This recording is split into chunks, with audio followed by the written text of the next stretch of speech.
Hello, Brovs. We're back with the Golem Remembered. 1909 to 1980, Variations of a Jewish Legend. Arnold L. Goldsmith. I believe this is chapter... I don't even know what chapter it is.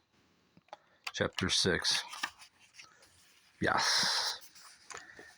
Struggling to complete this book, even though I only have... What?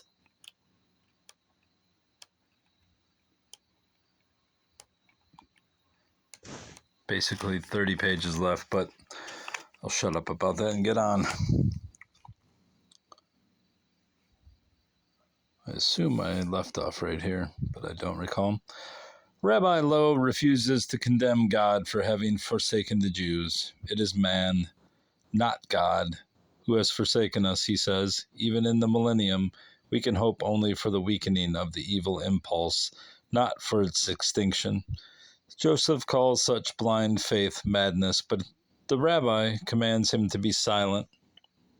When Joseph tauntingly replies, "I shall speak as I will," the rabbi replies, "You have already spoken as you will," and he pointed to Isaac's corpse. Rabbi Lowe knows what he must do, but is reluctant to condemn Joseph to death. The Golem is like a son to me, not like Bezalel, perhaps, not even like Isaac, but a son nonetheless. Pearl reminds him that Joseph's bloody hands widowed their daughter. When Jacob argues that his own hands are bloodier than Joseph's, Pearl underlines the crucial difference. But you killed reluctantly. The Golem killed like one of them, with joy. To our people, you are a hero, and he is a monster. They will stone him for the Jewish blood he has shed. Rothberg gives Pearl a larger role, a stronger voice than any of his predecessors had done. Now that Joseph's mission is ended, a failure, since more than 100 Jewish fighters are dead, 3,000 ghetto Jews killed, and countless others wounded, Pearl wants her husband to get rid of him. When Jacob asks if she wants them to kill Joseph, she answers, "He is a golem. A golem is neither murdered nor mourned." Jacob continues to defend Joseph, pointing out that he is as much a human being as you or I am. Cutting to the core of the novel and reminding the reader again of Mary Shelley's monster, he urges, "Perhaps we violated his humanity so that he was forced to do what he did." Pearl adamantly insists that the Golem be returned to dust that very night. A crestfallen Rabbi Lowe is mystified by the failure of his plan, but in his prayers, he accepts full responsibility. On my hands the blood he shed, O Lord, on my head his transgression. For I created him, and through him your emissary and our defender. Why else did you give me the power to shape his clay and create his strength, unless your desire was that we should be saved from the sword? Your mystery evades me. Your presence eludes me. Did you not permit me entry into the other realm only so that I might do your bidding? Did you not endow my hand to shape the clay and my mouth to breathe your breath into him that he might live? Rabbi Lowe seems completely humbled as he realizes that for all his intelligence he is incapable of pulling aside the curtain that separates man from God. The unfortunate Golem was forced to wear God's name. A collar on his neck from which he struggled to be freed. He did not covet the role of the Redeemer, nor ever even did he find in his superhuman strength more than a burden. He cried out to be left to follow the way of common man. But I insisted, and he yielded to what was my command, and what I thought to be yours. The rabbi suddenly remembers the passage in the Hebrew Bible where the woman of Tekoa carries out Job's plan and convinces King David to allow his son Absalom to return from his banishment. But what had come of that? Divisiveness, warfare, and death. The temple of God could not be built until the people were united, and rebellion crushed. Yet, even then, the great King David had been denied the privilege of building God's house because he had shed blood. Through this allusion to King David, Rothberg reinforces the Jewish tradition of nonviolence. and subtly suggests that even the seemingly contrite rabbi still suffers from an inflated ego. The quotation from the Talmudic scholar Radek on the King David woman of Tekoa passage leaves no doubt as to Rabbi Lowe's conclusion after the horror of the pogrom. Mankind must not increase the spilling of blood. Crying out to God, he asks a series of questions. Did I have a messianic nightmare that I might make an end to this violence without end? Did I imagine a worldly redemption which cannot be garnered where there is none? Did you move me out of my pride and desperation to spill blood through the Golem and yet think to keep my hands clean?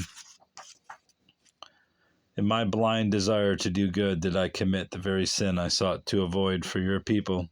Did you tempt me with your dream of salvation that I might be the one to shield your people from the sword, that I might avoid the rule of man's necessity and your necessity that we must wait, suffer, endure, have faith in your providence and mercy, that I walk in the ways of the nations and thereby lead your people in that very same path and not yours?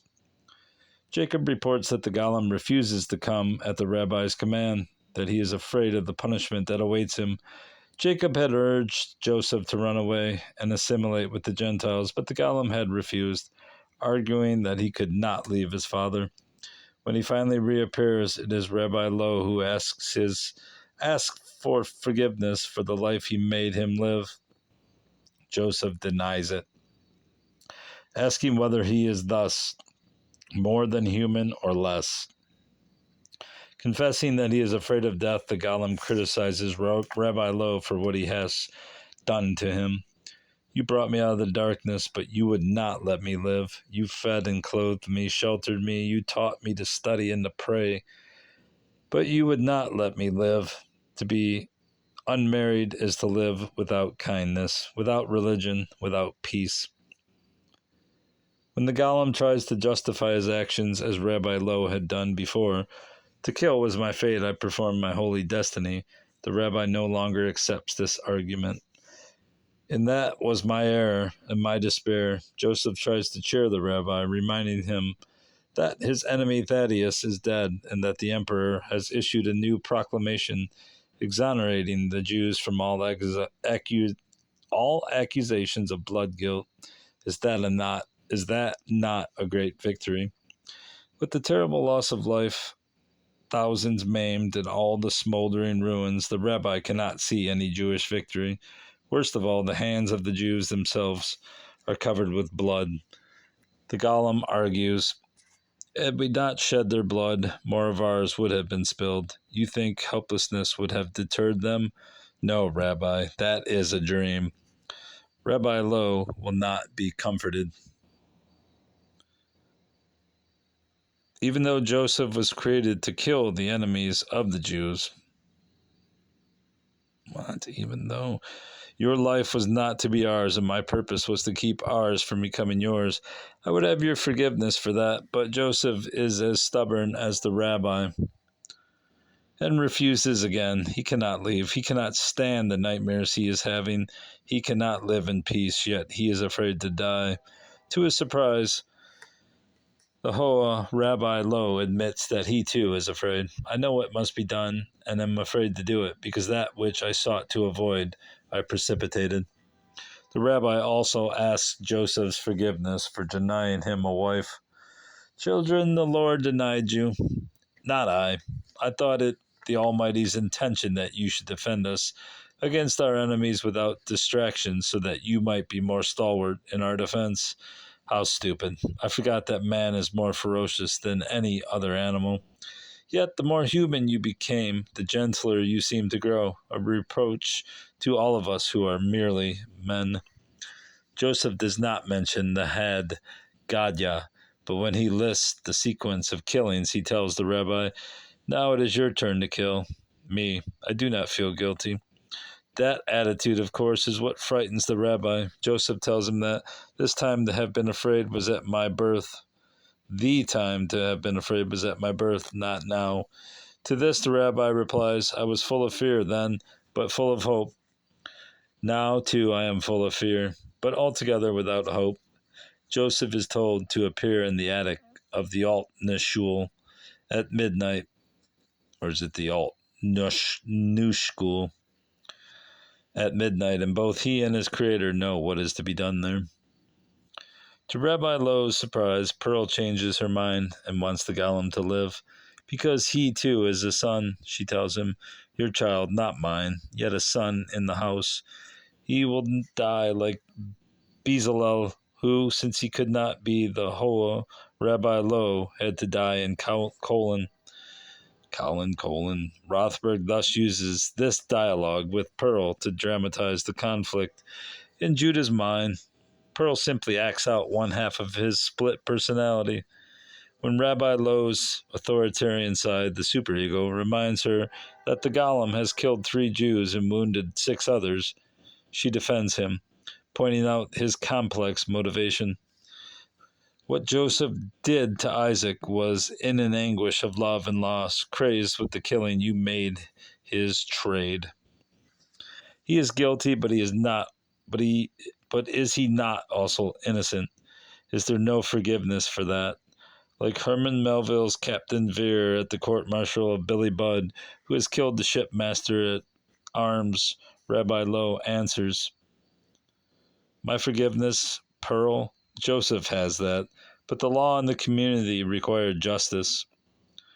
The law stands above man, and I must carry it out impartially. Pearl is not placated and warns her husband that for such lack of mercy there will be no forgiveness. Here or in the world to come, she sees the parallel between Bezalel and Joseph, neither one willing to forgive Judah. She serves as a Greek chorus with the remark ending the penultimate chapter. You have succeeded in much with the community, Judah, but you have failed with your son. The Lord Judah has had his own ways to punish. At midnight, as he mounts the stairs of the attic of the Alt-Nu school, with Jacob, Judah Lowe remembers the scroll he tore in his dream from the angel of death, and now he knew that the torn fragment bore both his name and the Golem's. Again, he thinks of himself as Abraham about to sacrifice Isaac, and feels the need to suppress rebellious thoughts. Joseph is waiting for them in the dark, whereas the previous legends describing the death of Joseph involve at least 3 other people, the same number needed at his creation. Rothberg performs the ritual with only 2. Rabbi Lowe begins with a confession to God. Lord, we have not been pure at heart, nor free of base ambition and sinful thought, and we have therefore used the holy name of the Lord in vain. He asks for forgiveness for both himself and Joseph. When the Golem says he is afraid, the rabbi takes his hand and comforts him. Just as he did not want to be born, the Golem cries out that he does not want to die, as he screams out, death. Rabbi Lowe takes the shem from his mouth and takes from beneath the great twisted tongue the parchment with the holiest name of the Lord. Instantaneously, Joseph's hair and beard turn white. On his forehead, first pale as flesh, then scarlet as blood, the word truth shone. Emes? With his forefinger, the rabbi gently erased the first letter to make it MES, corpse, or mess, corpse. As the Golem's body is reduced to a great gray corpse, the flaming mess is replaced by a shimmering gold shin, initial of the holiest name of the Almighty. Shaddai. The voice of the Golem, borne into the night by the cutting wind, cries out, do not forget me, and fades away with the combined plea and command, remember me. Jacob and Rabbi Lowe recite the mourner's Kaddish, after which Jacob is instructed to cover the Golem's corpse with what is left of discarded prayer books and old prayer shawls. When Jacob asks how he should answer questions about Joseph the next day, the rabbi tells him to announce that no one is to go up to the synagogue loft again. It will no longer be used to store old prayer books or other sacred objects. Asking Jacob to leave him alone, Judah Low removes the clay from his fingers, tears his vest over his heart, and sits weeping on the floor. But the novel does not end for another page. In a scene reminiscent of Bruegel, Rothberg describes Rabbi Low's early morning walk through the ghetto streets, observing the fishermen, butchers, flower girls, and water carts, which in the morning sunshine transform the ghetto's winter into spring. W. H. Auden summed it up well when he wrote in the opening lines of Musée des Beaux-Arts. About suffering, they were never wrong, the old masters. How well they understood its human position, how it takes place while someone else is eating or opening a window or just walking dully along. To Judah Low, the ghetto is different, and yet the same this morning. He realizes that the time of the Golem would remain with them until the coming of the Messiah, because everything was fatal propensity and impulse. Yetzer, in the time of the Golem, the brute spirit of man could not be straightened. Its crookedness would forever be an affliction. A wiser but saddened man, he laughs at the stone lion above the door, the symbol of his salvation, as he returns home to Pearl. Thus, Rothberg ends his story on a note of ambiguity that is so characteristic of the modern novel. Using the dialectical approach in arguing the case for and against war, understanding the need for violent self-defense, but deploring the resulting bloodshed and horror, rejecting the old absolutes of good and evil in a world where the two are so frequently inextricable. Rothberg begrudgingly accepts the imperfection of man, a condition symbolized so aptly by his phrase, the time of the Golem. And that's the end of chapter 6. We shall return next time with the Golem remembered in popular culture and poetry. Goodbye, Brav. Goodbye.